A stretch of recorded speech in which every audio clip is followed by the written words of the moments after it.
மகாபலிபுரம் அருகே பூஞ்சேரி அப்படின்ற பகுதியில தமிழக வெற்றிக் கழகத்துடைய 2ஆம் ஆண்டு தொடக்க விழா நடைபெற்று வருது. இந்த விழாவில் விஜய் சார் மற்றும் கட்சியுடைய நிர்வாகிகள் கலந்து கொண்டிருக்காங்க. கடந்த ஆண்டு பிப்ரவரி மாதத்துல தமிழக வெற்றிக் கழகம் அப்படின்ற அரசியல் கட்சி தொடங்கப்பட்ட நிலையில தற்போது ஒரு ஆண்டு நிறைவு பெற்றுள்ளது. இதனையொட்டி 2ஆம் ஆண்டு தொடக்க விழா தற்போது நடந்துட்டு இருக்கு. சரியாக 10 மணிக்கு விஜய் சார் மேடையில தோன்றினாரு. அதன் பின்னர் கெட் அவுட் அப்படின்ற மும்மொழி கொள்கைக்கு எதிரான கையெழுத்து இயக்கம் தொடங்கப்பட்டது. விஜய் சார் தன்னுடைய முதல் கையெழுத்தை பதிவு பண்ணாரு.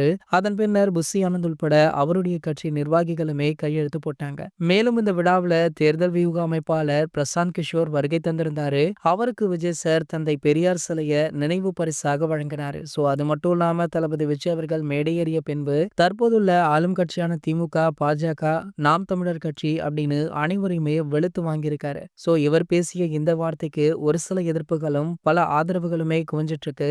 அந்த வகையில தற்போது கோலிவுட்டுடைய சூப்பர் ஸ்டார் அப்படின்னு அழைக்கப்படுற நம்ம ரஜினிகாந்த் அவர்கள் தளபதி விஜய் அவர்களுக்கு வாழ்த்து தெரிவிச்சிருக்காராம். சோ இவர் சொன்ன இந்த வாழ்த்து தற்போது சமூக வலைதளங்கள்ல வைரலுமே ஆகிட்டு இருக்கு. இது போன்ற சினிமா செய்திகளை பத்தி நீங்க உடனே தெரிஞ்சுக்க நம்மளுடைய ட்ரெண்ட் செட்டர் சேனலை மறக்காம சப்ஸ்கிரைப் பண்ணிக்கோங்க.